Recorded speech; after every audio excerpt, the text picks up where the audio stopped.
The Wood Demon. Within this wood there is a sprite.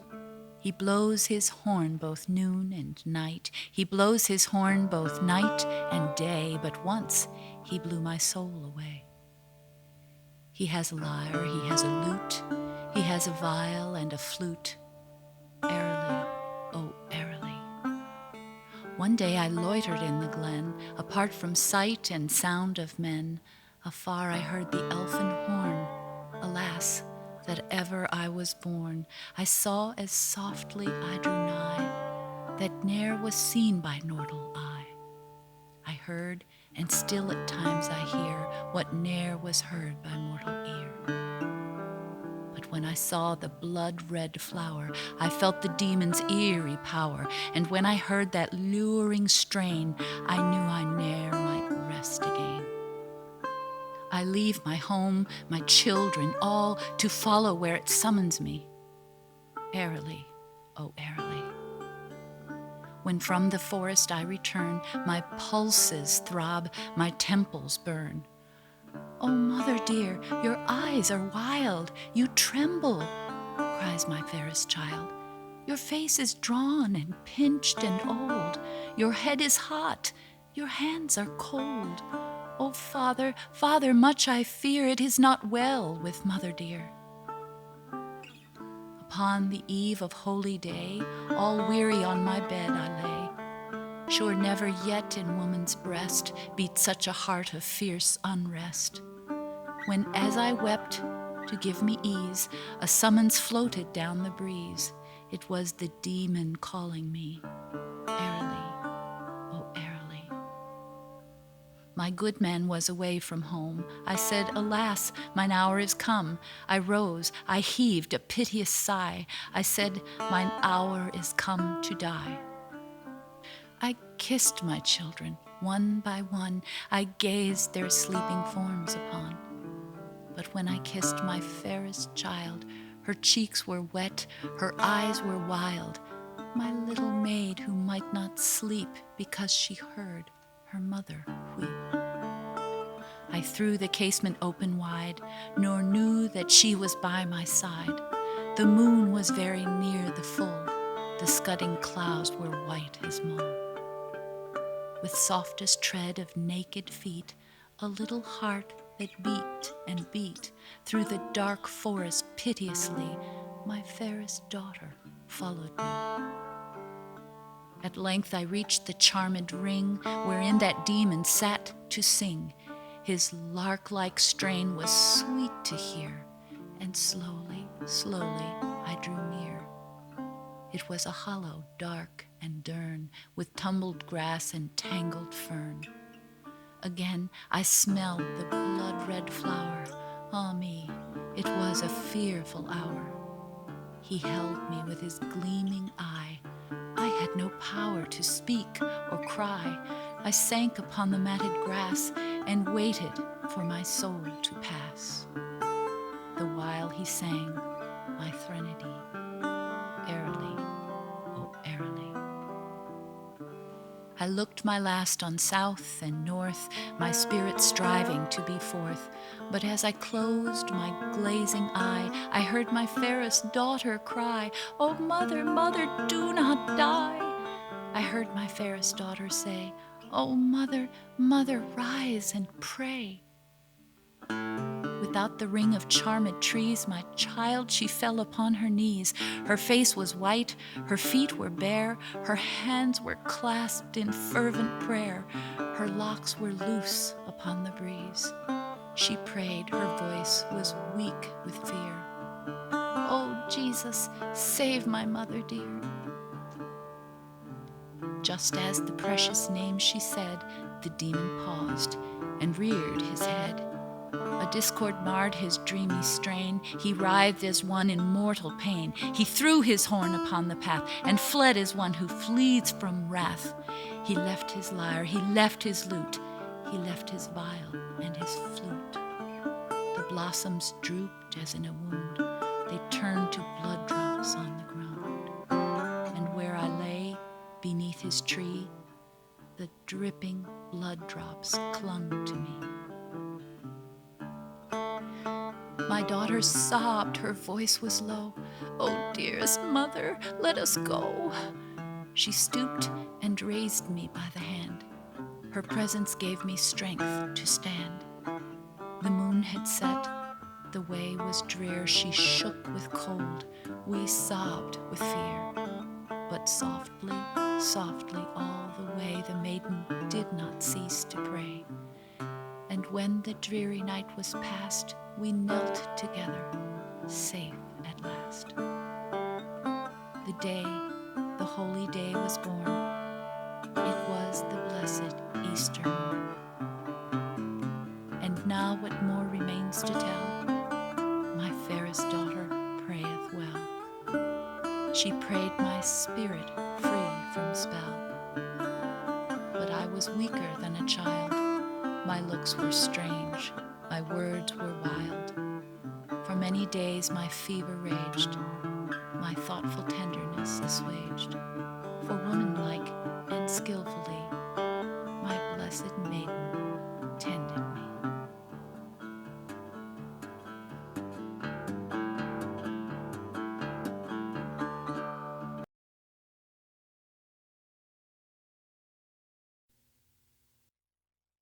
Being alone, I'm quite happy today. I'm generally happy when I'm out of doors, with nothing at all to worry me, and when the birds sing and the air is sweet. It's so beautiful here today that I can do nothing but take deep breaths of joy. The many birds that are as happy as I am do not seem to find me in their way. They are so used to my presence that they go on with their daily avocations as if I were quite in the family. The catbird comes to give me all the gossip of the garden. I love the Carolina wren. He is such a dear little dunce.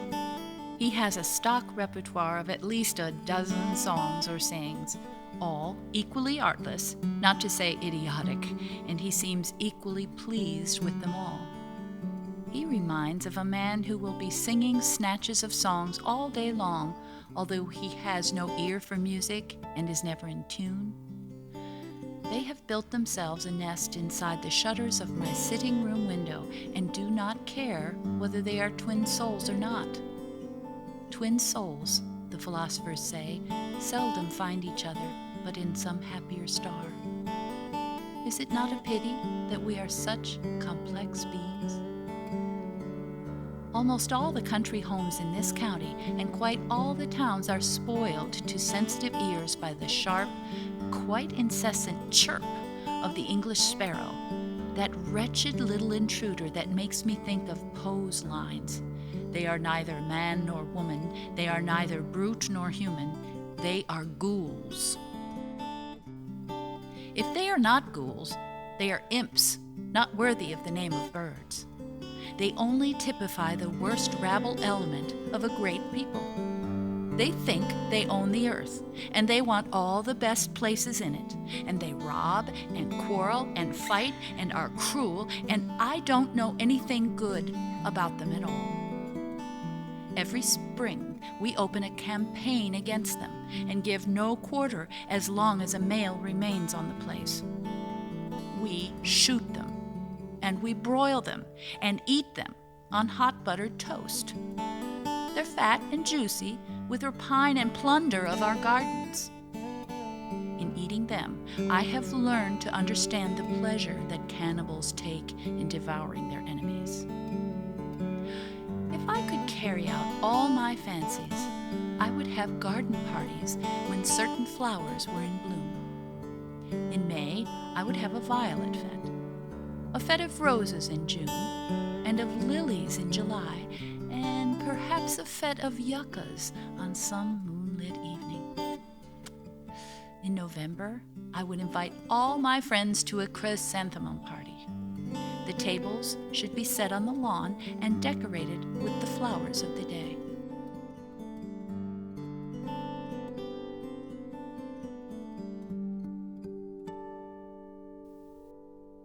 My research furthers.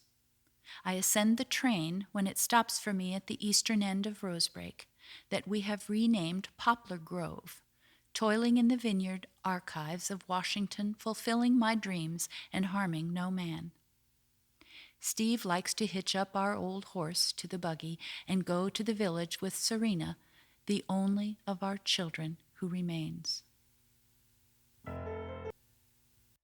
Her progression away from poems to garden articles, and finally the drier, more dispassionate study of history, mirrors the timing of the deaths of two of her children, 16-year-old Stevie and 12-year-old Dorothea, or Totsie. Their losses seem to chart her gradual withdrawal from any writing that is emotionally intense and vulnerable. One night last summer, I sat a long time on the piazza in the moonlight when everyone else was asleep, and I noted how much more beautiful the grove and garden looked in that dimness than in the full light of the sun.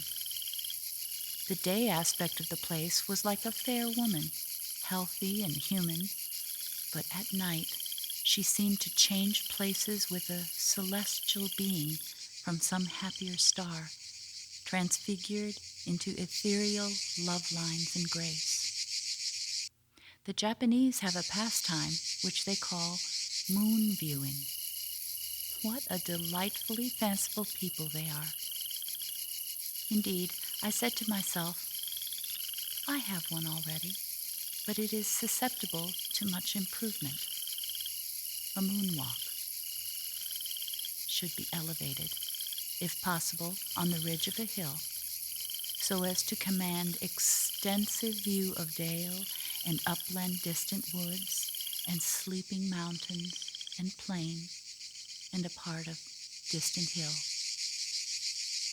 Nothing is needed to make complete the moonwalk but some groups of large white flowers here and there amid the foliage on either hand to emphasize the whiteness of the light. Yuccas are the best plants to use for this purpose. I have already a large group of these plants. I shall plant them in scattered clumps next fall among some evergreens to the west of the moonwalk, which runs merely due north. They are to come from the old garden, by which I mean the ancient vegetable gardens back of the house, where they revel in rich soil and on grassy glades send up flower stalks as tall men. I am well aware that the ideal moonwalk should be conducted to a clear sheet of swan-haunted water with lilies and arums and beds of iris and reeds.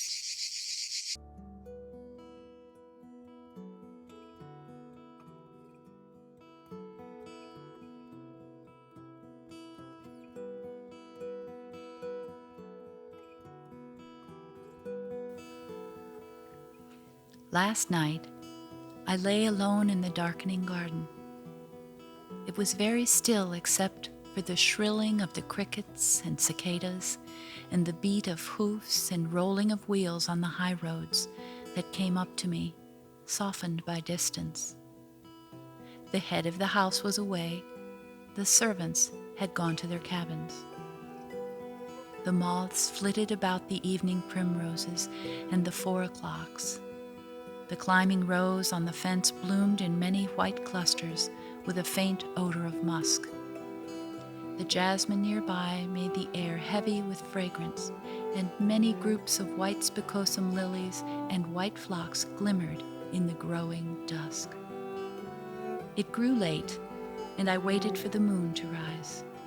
She came at last, sending her white radiance in advance, blanching the thin clouds above her in the eastern sky. It seemed a fire on the mountains at the first glimpse of her. Slowly, she rose, shedding her waning light upon the garden. The night was so beautiful and so calm that I felt awed. And as I lay in the stillness, I thought of all the old house had known, and of my life there, step by step. how I had played under the oaks of the grove and wandered about the fields with my brother all the long, careless days of childhood. We invented games for every part of the place. A special one for the back piazza, another for the front veranda, a most exciting one called Deer and Lion for the upstairs passage and communicating bedrooms on rainy days. The rock breaks in the fields were our kingdoms, and a field of corn a mighty unexplored forest in which we lost our way. And then they all came back to me, all the dear faces that I had loved long since and lost a while. The garden was peopled with them, my friends of the long ago. They were all there, father, mother, sister, and radiant child, and many others. Friends, playmates, teachers. They moved about softly with gentle steps. They filled the circle of vacant chairs by the hammock left by the guests of the afternoon. I was not troubled nor afraid. The dim white figures came and went so tranquilly. They smiled at me so tenderly, and all their faces wore a look of pitying love. It was an exalted dreaming, but it seemed to me that each one had brought me a blessing, and that I received consolation and uplifting from each. I thought of the broad charity, the warm-hearted generosity, and unsullied honor of one, the beautiful helpfulness and unselfishness of another, the brother's heroic spirit, the sister's nobility, and the joyous innocence of the child. And I besought them to help me to grow every day worthier to be one of them. They nodded gravely and kindly, and then it was as if they joined hands and sang together words of heavenly promise and benediction. They faded slowly away, up where the white clouds waited for them, and the pure voices sounded fainter and fainter. And I awakened from my reveries and went back very slowly and softly into the house, and left the old garden to watch, in the moon's company, through the tranquilly summer night. Fearlessly into the unknown, go forth, thou little soul. Launch out upon the trackless sea, nor wind nor stars pilot thee, alone, alone, alone. Thine is a helpless plight. Thou canst not burn thy helm, nor reach the harbor any more. Thou driftest to an unguessed shore. Dark, dark, the night. Yet launch and take no care, for what can care avail? In the dark void, the awful space, where wanderest thou to find thy place, thy God is even there.